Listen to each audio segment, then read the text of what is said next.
Ni Job chapter 13. And then we'll go to verse 1 passage here, and then actually pag-uusapan po natin ang buhay ni Job and what we can get from the life of Job. At maganda po ito na matignan po natin ang ating sarili kung saan po talaga naka-rely po yung ating buhay. Saan po nakasandal yung ating buhay. Alright, Job chapter 13 and verse number 15. Here is a very powerful statement from Job. Are you there? All right. Now Job is before the book of Psalm, but in the Hebrew Bible it is before the book of Song of Solomon. You see, at makikita po natin yan po'y nabago. Numbers and the numbers of the Bible and the order of the Bible ay nagkaroon po yan ng arrangement, okay, from the Hebrew, mula po sa pagkasulat sa Hebrew. Alright? Now, Job chapter 13 in verse number 15. Are you with me now? Basahin po natin ang sabay-sabay mga kapatid, okay? You ready? Read. Though he slay me, yet will I trust in him, but I will maintain mine own ways before him. I like this. I like this. Though he slay me, yet will I trust in him. But it's a conjunction. I will maintain mine own ways before him. Okay? It's a strong conjunction. Pinag-aaralan ko po yan, the word but, and, yung mga ganon. And I like this word right here, but. So, there's something in it, mga kapatid, na may force na, ano man ang gawin sa akin, but, hindi niya sinabing and. You know, sometimes, ginagawa rin po nila yan. Yung may mga preachers na ginagawa, there's nothing wrong about it. I mean, sa akin lang, ang dating sa akin ay iba. Sabi ni Job, though he slay me, yet will I trust in him, but I will maintain mine own ways before him. It means no one can stop him obeying and following God. No one can stop him doing what is great, what is nice, what is best in the sight of God. Ano man ang gawin sa akin, kahit na patayin ako ng Panginoon, magtitiwala pa rin ako sa Kanya. And then, walang makakapigil sa, there's force right there, na ano man, kaya ka ginaganito, naghihirap para matanggal ka niya. No. That will never happen. See? So, if you're going to check it, at pag-aaralan nyo ng mabuti, mapatid, napakahalaga po niya. Now, the title of this message is, are you living by faith or by formula? What is the formula here? Pag-uusapan po natin yan. Okay? Alright. So, I'll explain it after we pray. Manalangin po tayo. Dakilang Diyos, salamat po sa pagkakataon na pinagkaloob niyo po sa amin na ang inyong salita ay muli pong mahayag at pag-aaralan po namin at kayo po magbigay ng ekstrang katalinuhan sa amin, sa bawat sa amin, ganoon din po sa akin, ang aking memory, Panginoon, sa aking mga napag-aralan, ay inyo pong i-remind, and I believe I have an outline, but this is not enough, O God. I always rely on the power and guidance of the Holy Spirit. Holy Spirit, please lead me. And I will follow anuman ho ang sasabihin niyo po sa akin. Make me a blessing to your people. In Jesus' name I pray. Amen. All right, you may now be seated in the presence of our God.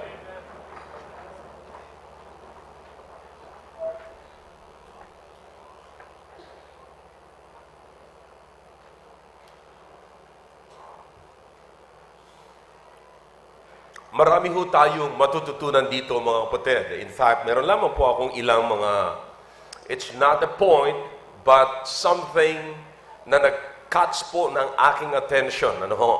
And I'd like to share it to you tonight. So, because, you know, there will come a time. Is everybody listening now? Makinig po kayo ng mabuti dito po sa atin, okay?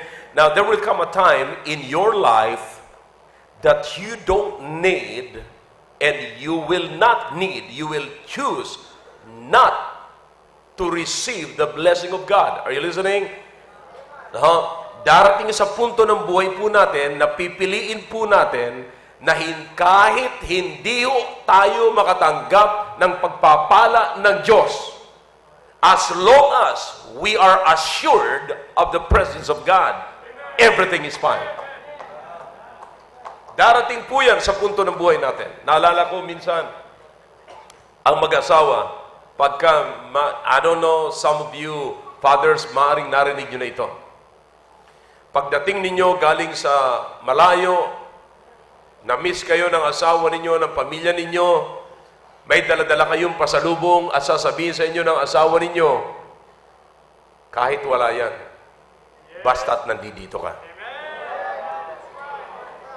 Brother Nards, ilang beses na yan nasabi ni Sister Cora sa iyo? Oh, wala pa. Hindi pa na-experience si Brother Nards. Kung ako rin naman ang asawa, hindi ko sasabihin yan. But no, sabi niya, maraming beses na.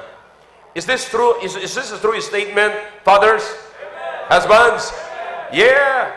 Kahit wala ka ng pasalubong, kahit wala na yung siopaw, kahit wala na yung mainit na pansit, basta kasama lang kita, everything is fine.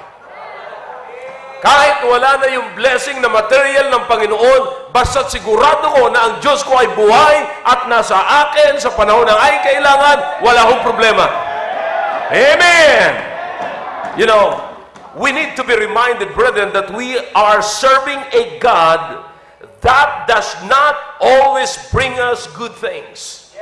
Now, this is very important to take note, brethren. Tayo po'y naglilingkod sa isang Diyos, mga kapatid, na hindi po sa lahat ng bagay ay nagbibigay sa atin ng good things that we need, but a God that brings us things that doesn't taste good sometimes. Or most of the time. Look what the Bible says here. Though he slay me. Though he slay me. Is that a good thing? No. It doesn't sound good. Hindi po maayos itong pakinggan, mga kapatid. That's not a good statement. Now, here's what I'm saying, mga kapatid. The God that I serve and the God that you serve right now allows us to go through some trials that hurts us and wearies us in spite of our desire to give Him our best. Nagpapakabuti tayo, binibigay natin ng the best, but you know what? Nag-i-expect tayo na bibiglan at susuklian niya tayo ng mabuti. But that is not always the case. Hindi yan ho palagi nangyayari, mga kapatid. And realize that our God does not always operate the way we want to.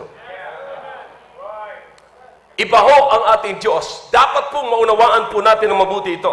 At yan po ay matutunan po natin dito sa buhay po ni Job. Now, every now and then, we need Job's prescription on how to handle the situation.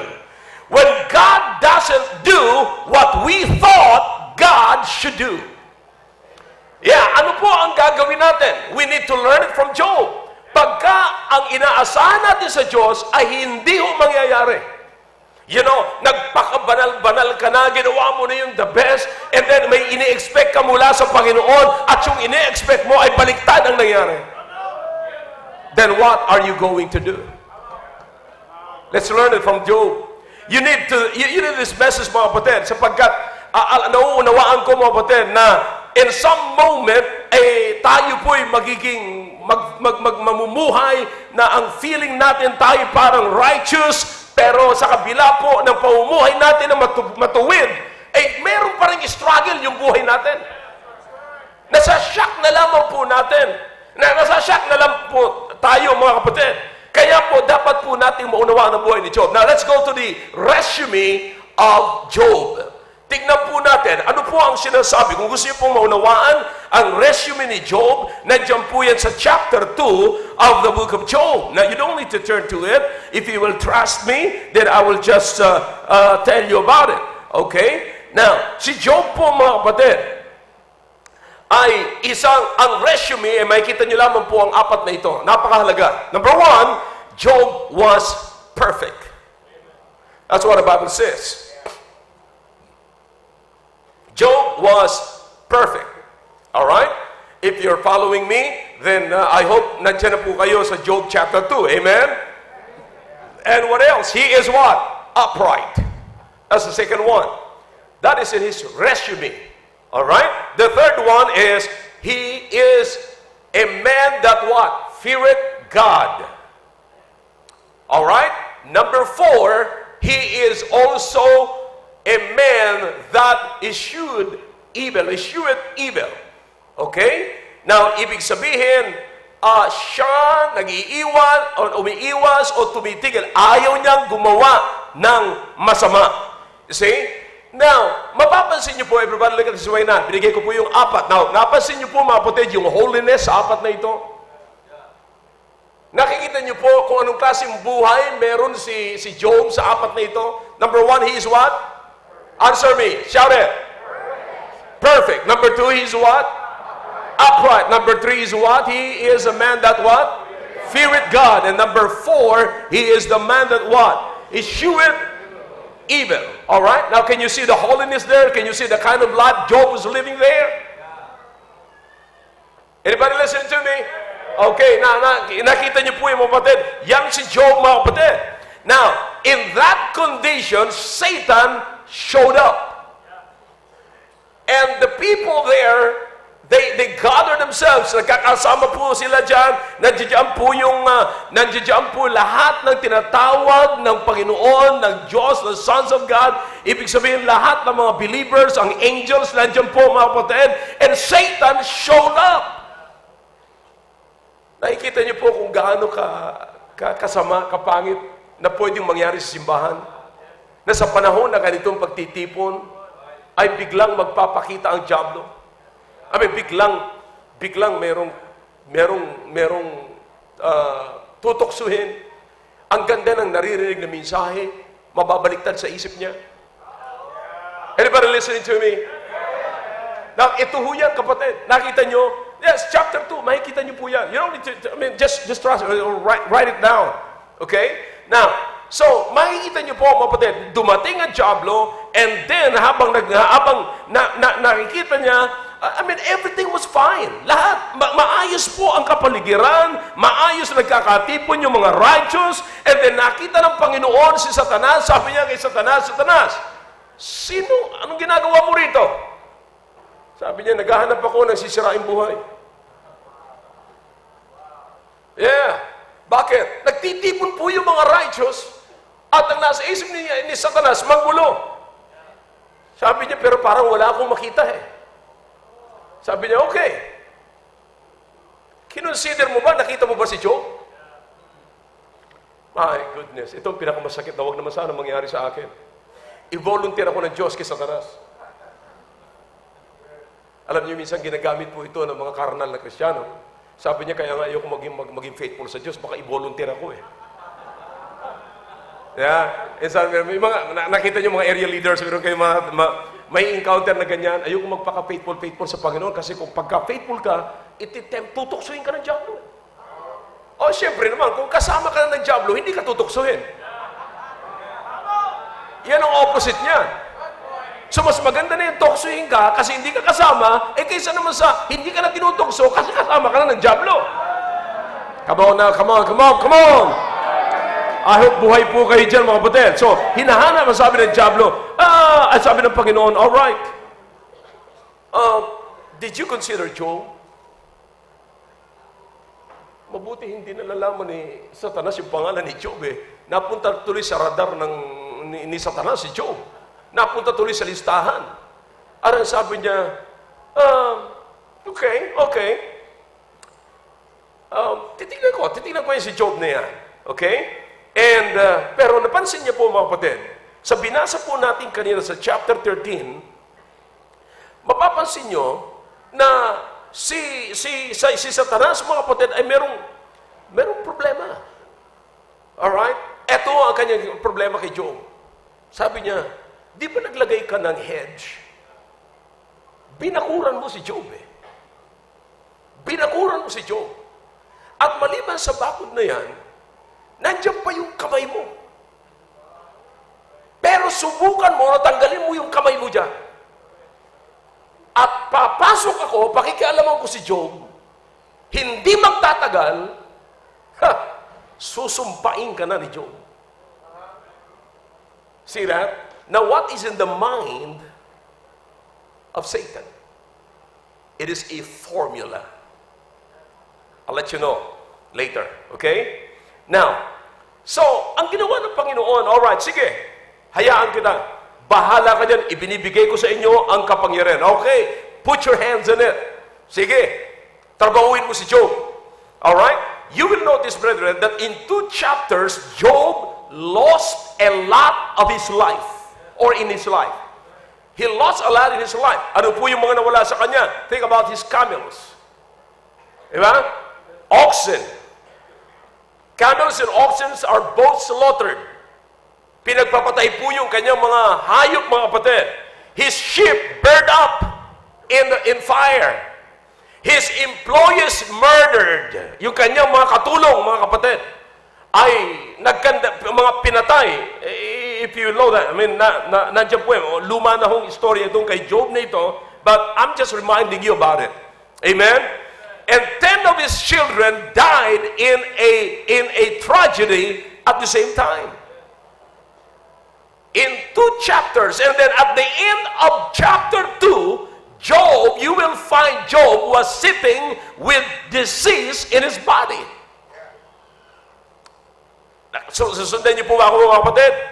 Now, naranasan niyo na po ba itong sitwasyon na katulad na naranasan ni Job? Nananalangin siya na huwag mangyari sa kanya, kaya lang, kung ano pa yung pinanalangin niya na huwag mangyari sa kanya, yun pa rin ang nagpagbukas niya ng pinto, yun ang sumalubong sa kanya.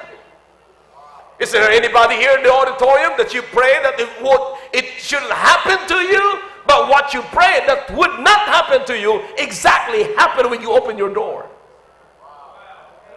Anybody listening to me? Now, eto ho ang nangyari kay Job. Kung alin pa yung sinabi sa Panginoon, huwag niyo pong pendulutan na mangyari sa akin ito. Napansin niyo na po ba, kapatid, bago kayo umalis ng bahay, Panginoon, iiwas niyo po ang aking motorsiklo sa aksidente. Minsan nananalangin po tayo dito, Panginoon, sino mo po, ingatan niyo po kami sa aming mga kasalubong, mga kasabay, ingatan niyo po kami. Sabi nga ni Grace, pati yung nasa taas, baka mahulog aeroplano. Yeah. Pero mapansin niyo, mga kapatid, minsan babalik tayo na may tama yung sakyan natin. Kung alin pa yung pinanalangin natin, alam ko naman, Willie, nung nabongga ka, nanalangin ka bago umalis Pero bakit nangyari pa yun? Naunawaan niyo, mga kapatid? Marami ho tayong katanungan sa buhay natin na hindi halos natin masagot. See that? So, makikita natin na katulad ni Job, nanalangin din po siya. I mean, remember, don't forget Job's resume. 4. He was what? Number 1? And number 2? Number 3? And what? Eschewed evil. And look, this is still happening, mga kapatid. Nangyari pa rin. So, listen now. Job was suffering, and while Job was suffering in pain, his wife also shows up and gave him some advice. At naunawaan niyo po bang advice ni Mrs. Job? Ano po ang advice ni Mrs. Job? Job, dost thou retain thine integrity? Ibig sabihin, tapat ka pa rin ba sa Diyos mo? Curse what? Who? God and what? Die. Sinasabi ng Mrs. niya, Job, tapat ka pa rin pa dyan sa Diyos mo na yan. Ay nakita ko kung gaano ka katapat, Job, tapos nangyari pa sa iyo yan. Para makabawi ka. Sige na, sumpain mo na, murahin mo na yan, Diyos mong yan, tapos mamatay ka. At least bago ka mamatay, nakabawi ka.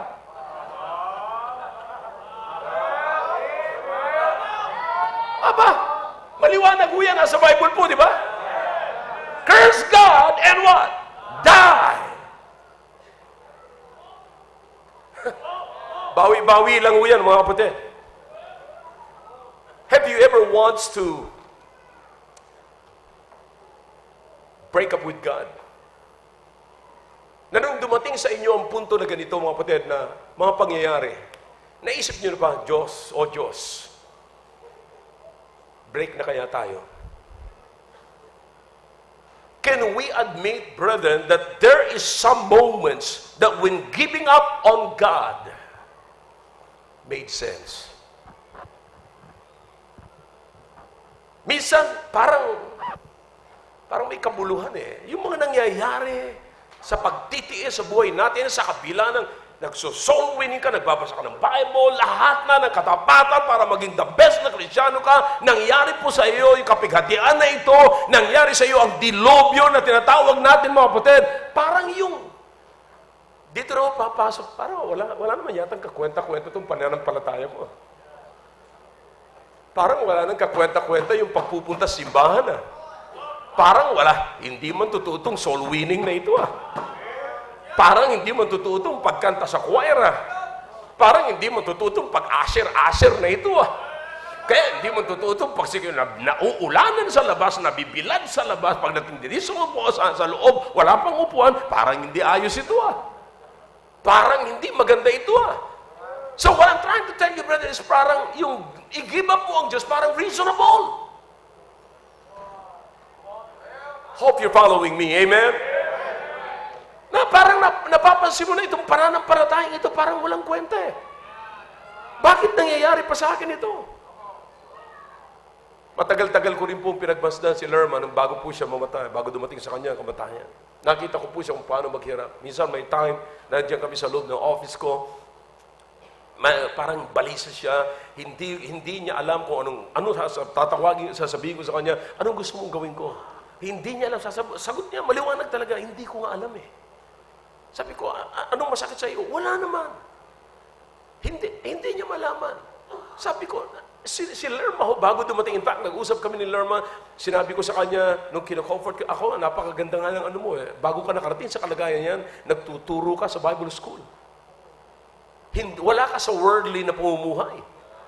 Nasa pamumuhay ka na godly, everything is godly. Sa bahay, mag-i-stay ka for a while kasi nag-aaral ka, pupunta ka rito para magturo sa Bible school, tapos nagsusoul winning ka kasama ang mga mothers, tapos iniipon mo ang mga mothers dyan, nag-uusap kayo kung anong dapat gawin sa ministry at paano sila mag-i-involve sa ministry. May nagpapa-advise sa'yo, dina-advisean nyo, at ngayon yung ina-advisean mo, aktibo na sa gawain ng Panginoon.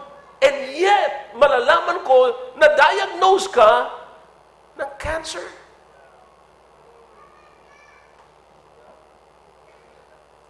Ang tanong natin, where is God? In times of trouble.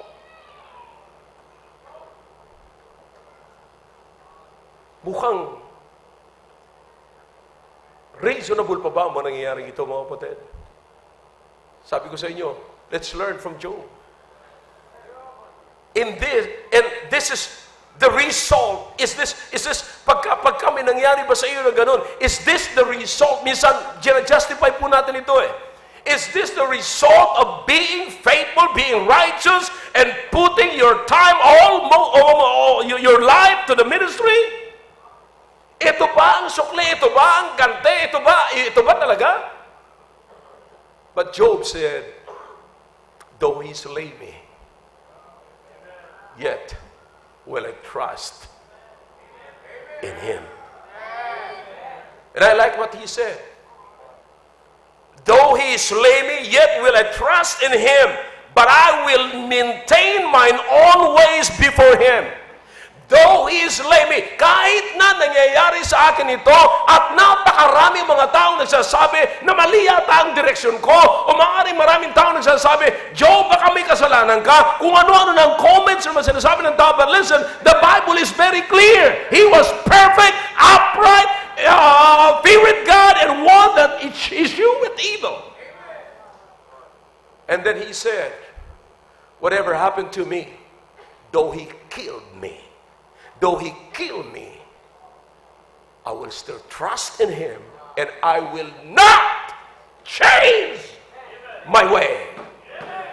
Wala ni isa man sa ginagawa ko. Kung bago nangyari sa akin ito, ako'y nagsosoul winning, ako'y nagbabasa ng Bible, ako'y nananalangin, ako'y nagbibigay, at ngayon nangyari sa akin ito, nothing will be changed. I will still give my tithes and offering. I will still go out to the street and win people and read my Bible and talk to God and be faithful unto death.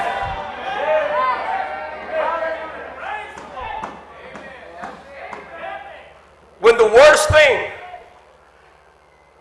happened, I'll still trust in Him. I will still believe in Him. Now, how did you get to this, to that indestructible faith? Bakit hindi makinag? Bakit hindi masira yung pananampalataya ni Job? Ano ho ang kanyang sikreto? Ano po ang kanyang kalagayan? Now, sabi ko, let's learn from Job. Now, what's this statement? Though He slay me, yet will I trust in Him. Look at the nature of his faith. He was simply saying, no matter what he does, I will trust in who He is.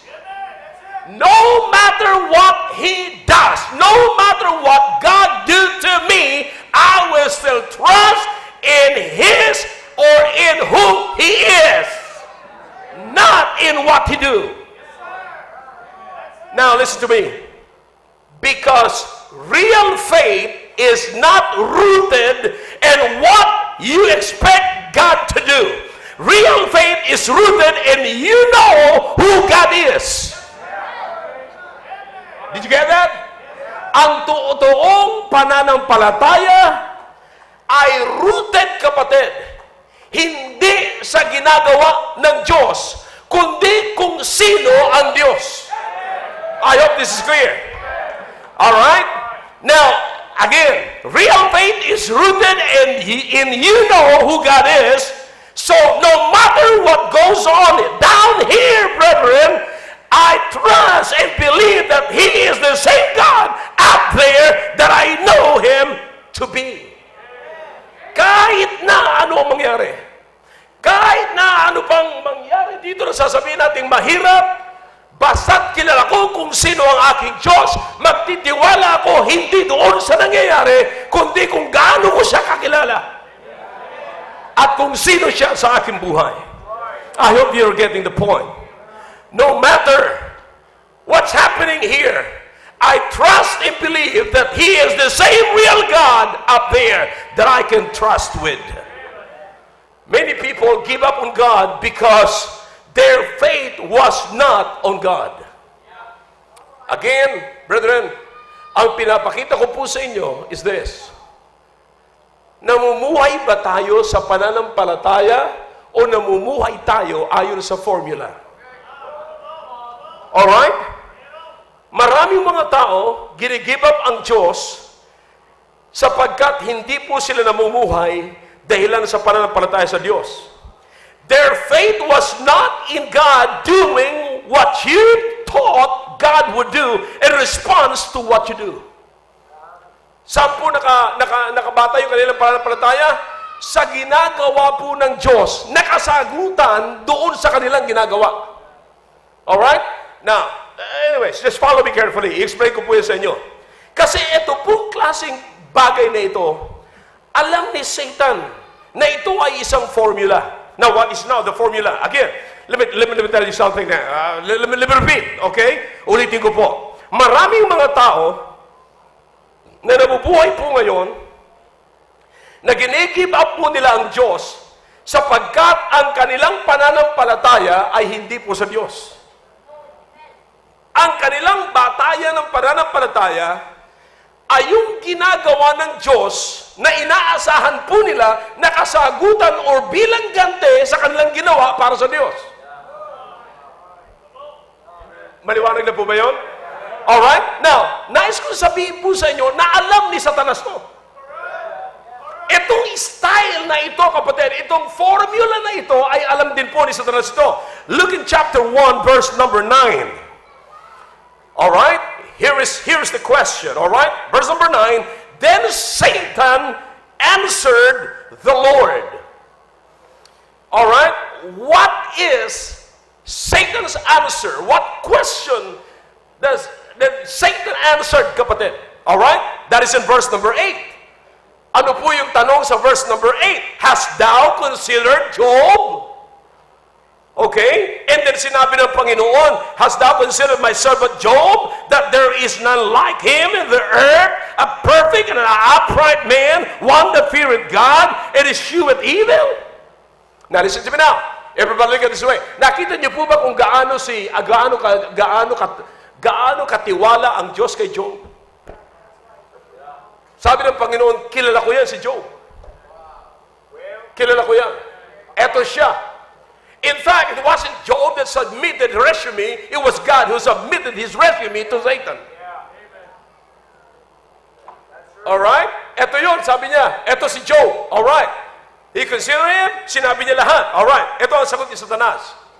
Then said an answer in verse number 9, the Lord, and said, that Job fear God for naught? Ano ibig sabihin? For nothing. Ay, ibig sabihin ni Satan, listen to me now. Alam mo ba, si Job kaya, hindi kaya natatakot sa iyo, sumusunod sa iyo, o tapat sa iyo, na walang dahilan. Kaya yung ganyan si Job, may dahilan yan. And then sinabi niya, hast not thou made an hedge about him, and about his house, and about all that he hath on every side? That was blessed the work of his hands, and his substance is increased in the land. But put forth thine hand now, and touch all that he hath, and he will curse thee to thy face. Ano ibig sabihin nito, mga kapatid? Listen now. Alam ni Satanas, ang formula, ang common formula na pinagkakatiwalaan ng maraming Kristiyano. Ano yan? Now, follow me carefully, mga kapatid. I hope, sinasabi ni Satanas, there is a formula going on here. May formula po rito. There is a formula here at work. Because the formula is this: when he is righteous, you reward him. Because he is what? Come on now. Perfect, and then what? Upright, and then what? Fearing God, and then what? Because of that, you're rewarding him. When he is blameless, you blessed him. When he shuns or escheweth evil, you save him. And that's not faith. That is formula. Alam niyo ba na ito ang nakakatakot sa buhay ng Kristiyano? Kaya ka gagawa ng mabuti kasi may aasahan ka sa Panginoon. Kaya ka nagsoul winning kasi may gusto kang kunin sa Panginoon or gusto kang patawarin ng Panginoon. Kaya ka nagsisimba para patawarin ka ng Panginoon. Kaya ka nakaupo ngayon at para pakita mo sa Panginoon, eto ako, nagpapakumbaba sa'yo, patawarin niyo ako. Naghahanap ka ng gagawin ng Panginoon. But my question is this: halimbawa, hindi mo matanggap ang inaasahan mo mula sa Panginoon at iba ang matanggap mo. Again, this is not faith. This is a formula. And most of the Christians are operating in the same formula that Satan knows, and not in real faith. Napansin niyo po ba? Alam ni Satanas kaya ang atake sa atin ng Diablo ay ganito. Bakit? Alam niya yung formula. Kaya nung sabi niya sa Panginoon, subukan mo, tanggalin mo yan. Subukan mo, kaya lang yan nakaupo ngayon kasi pinagpapala mo, may trabaho Kaya yan nakaupo dyan, akala mo kung sinong faithful yan kasi alam mo, pinagpala yan kanina binigyan niya ng ganito So alam ng Diablo yung formula. na pagka gumawa ka ng tama, susuklian ka ng tama. I hope you're listening to me. Now, you got faith that if you read your Bible, give your offering, attend the services regularly, you know that God, or you're expecting that God would respond by doing the very thing you want God to do. Pag nag-church ako nito, pag ginawa ko ito, ano ang asahan ko sa Diyos? Eto ang tatanggapin ko mula sa Diyos. Kaya kinakailangan ko gawin ito. And that is not faith in God. That is faith in formula. Mga teenagers, kabataan na lumaki na rito, mag-ingat kayo na baka ang kaligtasan ninyo ay ayon lang sa formula. Sa ulado nyo yung formula ng kaligtasan na tanggapin ng Panginoon bilang sariling tagapagligtas, pero alam nyo kung gaano kayo kaseryoso sa inyong puso. Sana yung tinanggap nyong totoo ay totoong magkakaroon ng bunga na totoo sa buhay ninyo.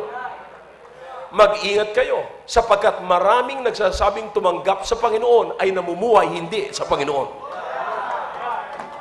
Bakit napakaraming mga kabataan ngayon na nagsasabing tumanggap sa Panginoon, may daladalang Biblia, nananalangin din naman kasama ng kanyang pamilya papunta sa simbahan, pero ang kanilang buhay ay hiwalay sa Panginoon at kontra sa Panginoon? What is that? That is not faith. That is living and believing God in based on formula. Ingat. Ingat. Ingat. Ang nakakapagtaka, mga kapatid, bakit lumaki na rito, pero ang pamumuhay ay kontra sa Diyos? And yet, nandito naman sa church every Sunday. Sunday morning, nandito. Sunday evening, nandito. Wednesday night, nandito. And yet, they're not living right. What is that? By faith or by formula? Come on now, come on. Parang bigla kayong tumahimik doon, parang bigla kayong nalungkot doon. But this message here will remind you. This message here will remind you. Alam ng dyablo yan, mga kapatid. Alam ng dyablo kung nasaan ka na. So Satan comes and said, break the formula. Did you get that? What is the formula? Kaya malapit sa iyo yan kasi may natatanggap sa iyo.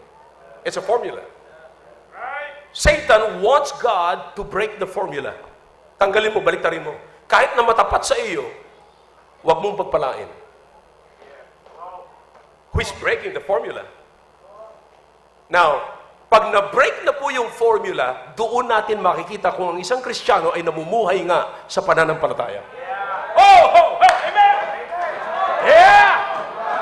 Pag na-break na tong formula na ito, pag nawala ka na dun sa formula na yon, malalaman natin kung ang totoong kulay ng isang Kristiyano. Pag nawala ka na doon sa punto, sa posisyon na pinapapala ng Diyos, kung saan inuulog ng Diyos ang kanyang pagpapala, makikita natin kung ikaw ay sa Diyos pa rin. Pag nawala ka na doon sa posisyon na kinikilala ka at ikaw ay nagmumukhang spiritual, pag nawala ka na doon, diyan natin malalaman ang iyong totoong kulay. If you're living by faith or by formula. All right? Let him do right, but still wind up with wrong and watch how quickly he will curse you to thy face. Pagkayaan ginawa mo, Panginoon, tignan natin kung gaano yan kabilis humiwalay sa iyo. He will walk away that quick. Bang! Pag hindi mo na pinagpala yan, hindi mo na makikita ng church. Or una pala makikita mo yan, hindi mo na makikita ng Wednesday night. Ituloy mo pa, Panginoon. Boom!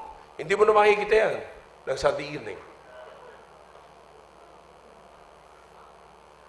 Before you know it, boom! Hindi niya i-quit yung Sunday morning, pero i-quit niya yung soul winning. Boom! And what is next? I-quit niya ngayon yung Bible reading. And before you know it, he will tie up with the worldly people. No shot. Parang pakiramdam ko, mukhang lahat tayo nasagasaan dito, mga kapatid. Yeah. All right. Then time will come na bihira mo nang makita rito ng Sunday morning. Subukan mo yan, Panginoon. Subukan mo yan. Kung gaano siya kabilis mawala sa puder mo, subukan mong tanggalin yung mga pagpapala na yan. Now, you see, can you read Satan's mind here?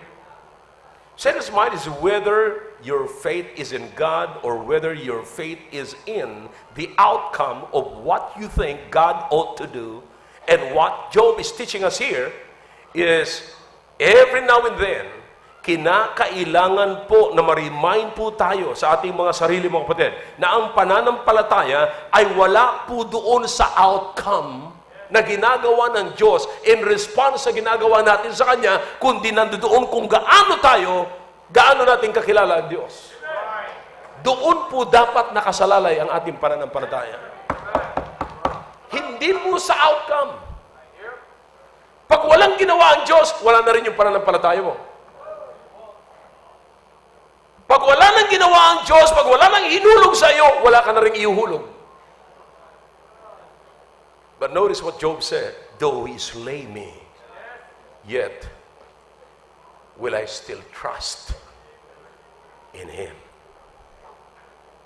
We need to focus our faith, brethren, in the God that we know, that we serve.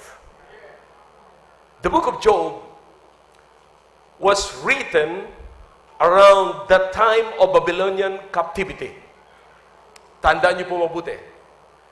Diyan po yan, hindi malayo po yan sa Babylonian captivity. At sa panahon po ng Babylonian captivity, nandun ang mga Israelites ay na-exile sa Babylonia. Dinala po nila doon. Of course, may mga natira yung hindi nila po papakinabangan. Yun po ang iniwan po nila sa Jerusalem.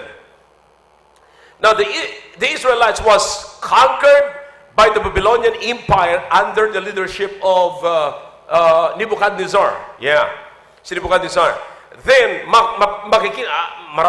dapat alam niyo na po yan kasi pre-reach ko na po yan dito. If you can remember the book of Daniel, na nagturo po ako rito about the book of Daniel, ay nasabi ko na po yan. So makikita po natin, mga kapatid, Jerusalem was destroyed. Follow me carefully. Jerusalem was destroyed. Kaya ko po, inilalagay po ito para maunawaan po natin mabuti kung ano nangyari kay Job. Alright? Now, Jerusalem was destroyed, temple was burned, and Israel was brought to Babylon in exile. They lived in exile 70 years until Babylon was conquered by Persia. Nung na-conquered na po yung Babylonia ng Persia, at Persia na po, mga kapatid, ang nangunguna under Emperor Cyrus, kapatid, if you can remember that. At itong si Emperor Cyrus, kapatid, pinayagan na niya na yung mga Israelites ay pwede nang bumalik sa Jerusalem. Okay? At makikita niyo po yan na nangyari po yan, mga kapatid. Alright? And sa lahat na nangyari ito, mga kapatid, Israel have one question and looking for an answer. They have one question in their mind. And the question is, eto po yan, how could God let this happen to us? How could God, who loved us, allows our city to be destroyed? And how could God we worship allow the temple to be burned? How could the God we serve send us into exile and serve other gods? or serve other country or nation. You see? Kasi kung anong pinagagawa, ginawa silang alipin siyempre doon, mga kapatid. Alright? And the only answer they were hearing was the answer that came from the prophets. Yung mga katanungan po nilang yon, ang kasagutan ay nanggagaling, na narinig po nila, ay nanggagaling lamang po sa mga propeta. So while the Israelites was trying to figure this out, Jeremiah, Hosea, Ezekiel, Isaiah, all of them give Israel the same answer. And the answer is this: the reason you are struggling and you are in exile is because you have sinned. You have sinned. And God operates under a formula of distributive justice. Same as the formula na binasa po natin.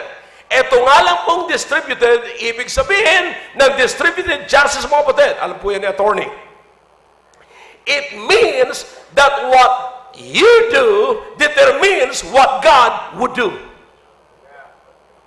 Now, there is the principle of what? Sowing and what? Reaping. Now, most of us, yan po ang alam po natin, mga kapatid. Alright? Now, sa batas, sa legal matters, ang tawag po dyan ay distributive justice. Okay? Now, follow me carefully. Now, ang ibig sabihin niyan, anuman ang ginagawa mo sa harapan ng Diyos, yun ang magdidetermina at magsasabi kung anong gagawin sa iyo ng Diyos. Alright? If you act right, then God will reward you. If you messed up, God will punish you. And so, all Israel knew was, lahat ng alam lamang po nila na ang Diyos ay nag-ooperate sa distributive justice. And the book of Job was written to remind us that God is bigger than a formula of distributive justice. God is bigger. God is better. God is greater than the formula of distributive justice. So, when Job was interacting with his friends, alam niyo po ba yung kanyang mga kaibigan? Sino-sino po yun? Eliphaz, Bildad. Who's the other one?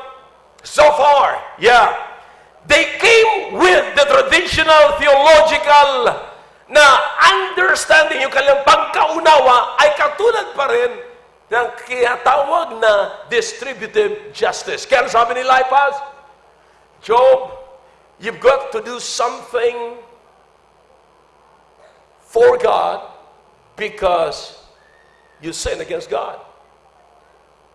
God is going to do something in you because, you know, there might be something na ginawa mo sa Diyos. See, now, yan yung mga naglalaro sa kanyang mga kaibigan kasi lahat po ng kanyang kaibigan, lahat po ng kanyang nasa kaisipan ay ganun. Kaya, actually, biro din po natin yan dito, di ba? Pag may nakikita tayo rito na minsan may sakit, mga kapatiran, minsan ang biro natin, madali lang ang gamot dyan. Ano ang gamot dyan? Luhod lang, luhod. Anong gagawin mo? Magsisi ka lang ng kasalanan mo. Pag nagkapigsa, si Noel Gumabay, sasabihin nyo, Noel, magsisi ka na. Tanggal yan bukas. You see? Kasi ang alam po natin is distributive justice. May ginawa kang kalukuhan sa Panginoon, kaya ipapanis ka ng Panginoon. See that? But listen to me now. God is bigger than that. Amen? So he was, Eliphaz was telling to Job, you have to do something because God would not punish you if you had not done anything. But we know, we understand, it's very, very clear. I've given you the resume of Job from the very first part of this message. Ano po yun? Number one, ulit-ulitin po natin mga kapatid para maunawaan natin. Number one, perfect. Number two, number three, fear God. Number four, eschewing evil. Alright? We understand na ganun po ang kalagayan ni Job, mga kapatid. You see that? Now, so in this case, we can come into a conclusion that God does not operate always according to a formula. Hindi ang Diyos nag-ooperate palagi, mga kapatid, ayon doon sa alam po nating formula. It means that sometimes bad things happens to good people. Ulitin ko po, ano po ang ibig sabihin nito? Minsan ang mga bad things ay nangyayari sa mga mabubuti at matapat na Kristiyano. At hindi lamang po yan. Good things happens to bad people. Huh? Bad things happens to good people. And good things happens to bad people. Nakita niyo na po ba yan na maraming ganyan si David na isa po yan sa mga karaingan ni David? You see? Sabi ng Panginoon sa kanya, bakit naiinggit ka? Bakit ka nagkakaroon ng sama ng loob sa mga unbelievers? You see that? Sapagkat sila may pagpapala. You see? Dapat alamin mo ang katapusan nila. You see? Now, here's what will make you shout, brethren. Maraming beses, mga kapatid, na iniisip po natin na tayo po ay mabuting tao. Pero kung iisipin po natin kung sino tayo bago tayo naging mabuti.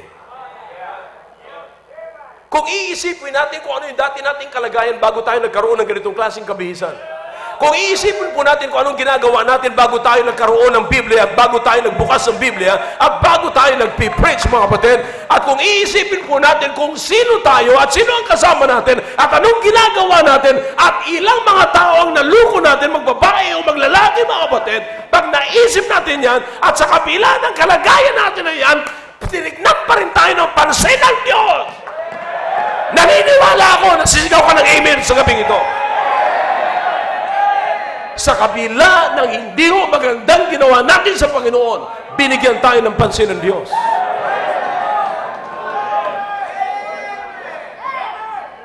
Minsan, kakainggitan pa ho natin, bakit nangyari sa kanya yan?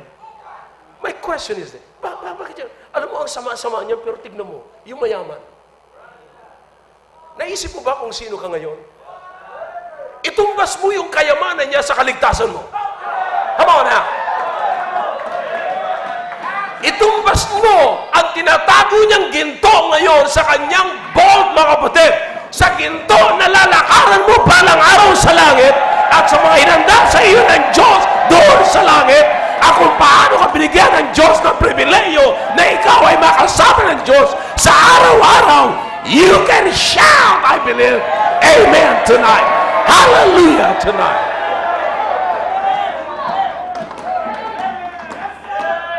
Alam po natin, mga kapatid, na marami tayong pagkakamali sa Diyos. At alam po natin kung gaano tayo kasira sa harapan ng Panginoon. Pero ngayon, nakaupo tayo rito na may maayos na pag-iisip. You ought to be shouting amen right now. God has been better to us than we deserve. I said, God has been better to us than we deserve. Is there anybody here tonight who knows you haven't always holy? Alam po natin na hindi naman po tayo laging tama. Hindi po tayo laging matuwid. Pero makikita po natin, ang Diyos ay palaging matuwid at palaging naka-attention, nakabibigay ng attention po sa buhay po natin. Somebody must shout tonight. When I didn't deserve it, He's good to me. When I feel low, He was good to me. When I disobeyed Him, He was good to me. And I'm thankful tonight that God is bigger than a formula. Kung susundin ng Diyos ang formula, kapatid, nasa kulungan ako ngayon o nasa impyerno ako ngayon. Salamat sa Panginoon na hindi po sinunod ng Diyos ang formula at ang Diyos hindi po nagdidil sa atin sa pamagitan ng formula, kundi sa narapat na tanggapin po natin. Oh yeah, I'm telling you, I don't know why you cannot shout. Yeah, you should be shouting right now. And you will notice, brethren, that when we disobeyed him, he's still good to us. I'll tell you why. Because our faith is not in what he does. Our faith is in who he is. What he does, what God does is not limited to a formula. God does what he wants to do. Anuman ang ginagawa ng Diyos sa buhay ko, at anuman ang mangyari sa buhay ko, ang tiwala ko ay hindi doon sa ginagawa niya, kundi sa persona niya. I hope you're getting the point, mga kapatid. So Job said, though he slay me, I will still trust in him. And I notice another thing here. May napansin pa po ako dito, mga kapatid. Everybody look at this way. Everybody look at this way. Somebody will take care of her. Okay? Now, may dalawang problema rito sa Satanas. Okay, if you will notice that. Satan's two problems are the hands and the heads of God. Double edge. Hey. Dalawang problema ng Satanas dito. The hands of God and the heads of God. Tingnan niyo mabuti. Kapatid. Sabi ng Panginoon, sabi ni Satan, ginawan mo siya ng ginawan mo siya ng heads Bakod ba? Binakuran mo. And I hope you understand that. I preach about that, about the wall. If you can remember that. Yung wall ay hindi lamang yung protection sa mga papasok para lapain yung nasa loob. Kundi yan ay para yung mga nasa loob ay hindi makalabas. Kasi maraming nasa loob na magpupumilit na makalabas. Sapagkat gusto nilang subukan yung labas. Come on, young people, come on. Yeah, gusto nilang subukan yung labas at mamuhay sa labas. Kahit alam nilang may naninira sa labas at masisira ang buhay nila sa labas, pero pwede pa rin sila lumabas. And bless God, He put up the heads so that yung mga anak natin na gustong lumabas ay hindi makalabas. At mismo tayo mga magulang na nagpapakita ng desire na lumabas, hindi rin tayo makakalabas because of the heads. And ang problema ng Diablo, notice what is that? The hands of God and the heads of God. Pero tinitignan lamang ng Diablo yung hands ng Panginoon. Pero nung una, diniscuss niya, kasi naglinagyan mo siya ng heads. Napansin niyo po? Sa context? Kasi nilagyan mo siya ng heads. Di ba binakuran mo siya? Alright, let's start. Verse number 10. Chapter 1, verse number 10. Di po ba? Hast thou not made an heads about him? See? Personal. What is next? And about his what? House, his family. And about all that he had on every side. Possession. Di ba? So, yan ang matindi problema. Akalain nyo mga kapatid, everybody look at this way. Binakura ng Diyos, prinotekta ng Diyos yung persona ni Job. Pamilya ni Job. At ari-arian ni Job. Okay? Now, listen. Pero ang sabi ng Diablo, alisin mo yung kamay mo dyan. Subukan natin. Nakalimutan niya yung head. Ang nais niya makita lamang nakita niya yung protection ng magagawa ng kamay. Hindi niya nakita yung heads na kapaligid doon para walang mangyari o hindi. Protection pa rin ni Job. No wonder mga kapatid, at the end of this story, all of his possession was doubled. And Job was restored. Why? Because of the heads. Inalis yung kamay ng Diyos. Ang ibig kong sabihin mga kapatid, may mga pagkakataon sa buhay natin na minsan hindi natin makikita at mararamdaman yung kamay ng Diyos. Pero nais kong sabihin sa inyo mga kapatid, huwag niyong kalimutan na ang Diyos ay gumawa ng bakod na hindi mo makapasok ang kaaway, hindi makakalabas upang labahin tayo ng kaaway. Is there anybody here that can shout over the head? Yeah!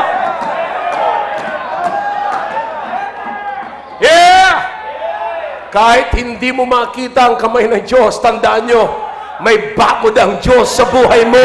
May bakod ang Diyos sa pamilya mo. May bakod ang Diyos sa ari-arian mo. No wonder, at the end of the story, everything was doubled. And Job's life was restored. Sa panahon, kapatid, sa panahon na hindi mo maramdaman ang pagpapala ang kamay ng Diyos at hindi mo maramdaman yung pagpapala ng Diyos, tandaan niyo po ito mga kapatid, you are still protected. Sa panahon na nawawalan ka ng trabaho at pakiramdam mo wala na yung kamay ng Diyos sa iyo, pero nararamdaman mo ba na pinapakain ka pa rin ng Diyos? It means you are still protected.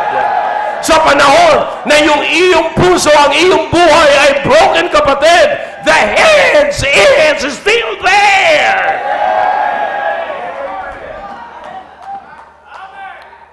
That's why Job said, though he slay me, yet will I still will I trust in him. Even if I don't feel his hands, I know that I'm still protected. Amen. Because I know that there is a hedge, and I know him, and I know who's around me. Somebody in this auditorium can testify tonight that the only reason why we are here tonight, and the only reason why we can still shout, nakita naman natin kung paano bumagsak yung membro ng pamilya natin, yung isa sa ating pamilya. Sometimes iniisip natin nakakahiya na ang ginawa nito. But nais ko sabihin sa inyo mga kapatid, anuman ang nawala, membro mo ng ating pamilya, nais ko sabihin sa inyo, God is still there, the head is still there to protect us, and one day God is going to restore us.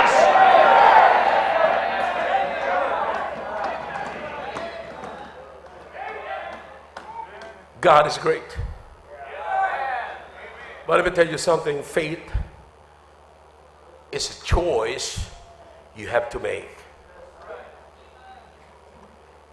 Every now and then, you've got to see what's going on in your life and make a decision na anuman ang mangyari mga kapatid, I will trust God. I will trust God. No matter what's happening, no matter how bad it hurts, gaano man kasakit ang naramdaman mo sa buhay mo, gaano man yan nakakahiya, kapatid, no matter how long it's been going on, I choose to trust God. I will choose to come to church. I'll choose to read my Bible. I'll choose to kneel down and talk to my God because I know Him. I know whom I believe, and I'm persuaded that He is able.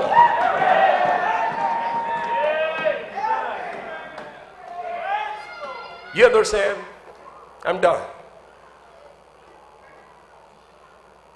Aren't you happy this morning, this evening, brethren? If you will notice that Psalm is the center of the Bible. Did you notice that? And before the book of Psalm, there is the book of Job. Sa akin lang ito, mga kapatid. Sa akin lang ito. Pero hindi naman ito pantasya. Kung binago man ito, mga kapatid, mula sa Hebrew, sa aklat ng mga Hebrews, no? Ng mga Hebrew noong araw, at sinalin ng mga, or rearrange ng mga Kristiyano. Here's the point. What is in the book of Psalms? Songs, praises, praises. All right? What is in the book of Job? Suffering.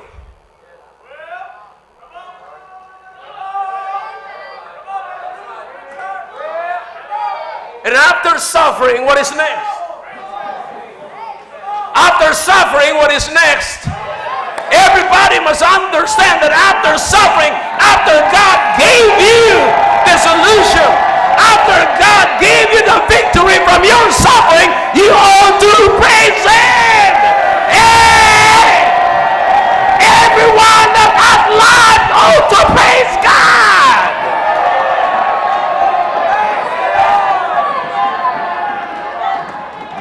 Pagkatapos na mabigyan ka ng Diyos ng victory sa iyong suffering, you ought to praise Him. I don't know, there's nothing accidental in a Christian life, brethren, but that is exactly what is in here. And another one, Job is a book that you've got to make up your mind if you will serve God. You've got to make a decision. If Psalm is in the middle of the Bible, listen to me now, may I tell you, may I suggest, na bago man dumating sa middle ng buhay mo, sa buhay mo, taon, bago ka dumating sa gitna ng buhay mo, you've got to make up your mind that you will put your trust in God. Make up your mind, make a decision. Huwag kang gagawa ng decision kung kailan mamamatay ka na. Huwag kang gagawa ng decision na magtitiwala ka sa Diyos at magsasamba ka na sa Diyos at nasabihin mo, nakita ko na ang lahat and I came into the conclusion that I will serve God. No, sir. Before the mid of your life. Before you got into the middle age. Bago dumating sa gitna. I mean, kung ang gitna man, mga kapatid, ay 50 anyos. Kung ang gitna man ay 35 years, kapatid, ng buhay natin, bago ka man dumating sa 35 years old, gumawa ka ng decision that you will serve and trust God. Bago po tayo mahuli. Bago tayo mahuli, mga kapatid. Huwag mong sabihin na kung kailan maputi na ang buhok mo, saka ka magtitiwala sa Panginoon. Or kung kailan ka na mawala ng buhok, shame on you, na saka ka magtitiwala sa Panginoon. Bago mo marating ang gitna ng iyong buhay, gumawa ka na ng decision. I will put my trust in God. Oh, God bless you, young man, young lady, tonight. Na habang bata pa kayo, nandiyan pa kayo sa age nyo na gano'n, bata pa kayo, marunong na kayo sumigaw para sa Panginoon, natutuwa na kayo sa salita ng Diyos, natutuwa na kayo sa gawain ng Diyos, natutuwa na kayo sa Bible ninyo, natutuwa na kayo sa soul winning, and every time you come to church, you are excited because you know that you are going to celebrate what God has done in your life for a week.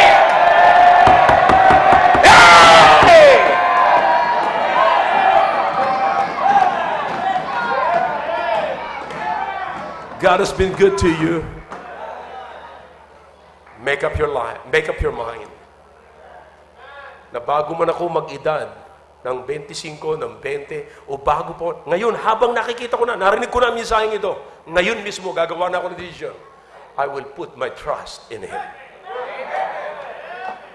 And that because I will put my trust in Him, I will serve Him. Sabi ng iba, anong makukuha mo dyan? Anong makakain? Bakit? Pagyayamanin ka ba dyan? Kukita ka ba dyan? Though He enslave me, yet will I put my trust in Him. Though He enslave me, I will never change my way. Wala na akong pera, kung dito man ako naubusan ng pera at wala na akong para marating sa church, maglalakad ako. Huwag mong sabihin na mali ang Diyos ko. Huwag mong sabihin na mali at hindi kasalanan ng pagpunta ko sa church pag-araw ng linggo. Ano man ang isipin mo, ang kagalakan ko sa pagpunta sa simbahan, ang kagalakan ko sa Panginoon ay magpunta ako sa simbahan, mag-aral ng Biblia, makinig ng mensahe ng Diyos.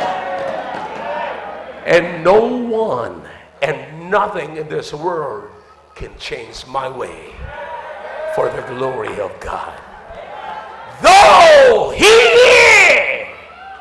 the one who loved me, the one who saved me, whom I am serving right now, though He slay me, I will die trusting Him. I don't know about you tonight, but you've got to make up your mind. Make up your mind. Shall we all stand, please? Father, we thank you for that message tonight. Thank you, oh God, for allowing us to hear this message. Please speak to your people tonight. Encourage every family. Huwag niyo pong pahintulutan ang tatay manalangin na mag-isa. Panginoon, encourage niyo po ang pamilya na magsama-sama ngayon makipag-usap sa inyo. Ano man ang sabihin ng mundo, ano man ang gawin ng mundo,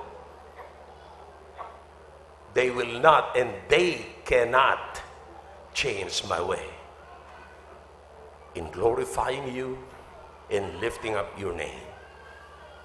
Though He slay me, yet will I put my trust in Him. Let's come to the Lord with our families. Let's come to the Lord with our people in the house. Kausapin po natin ang Panginoon. Sama-sama natin ang buong pamilya. Kausapin natin ang Panginoon.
Dakilang Diyos, marami pong salamat sa ginawa niyo po sa aming kalagitnaan.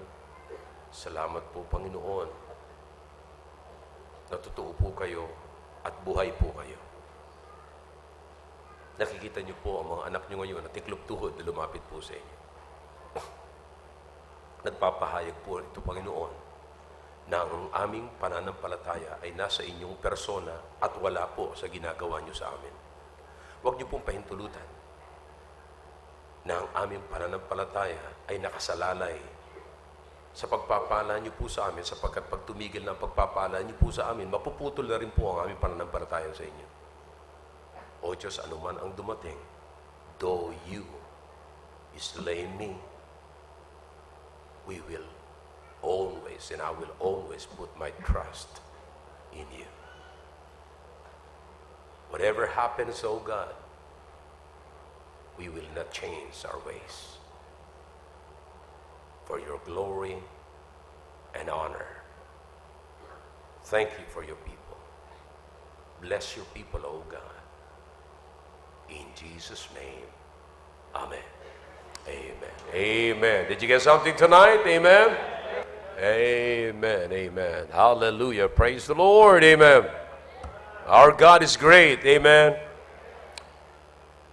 Let everyone that hath breath praise the Lord.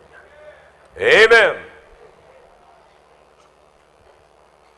All right, the ushers will come quickly and we will have our offering.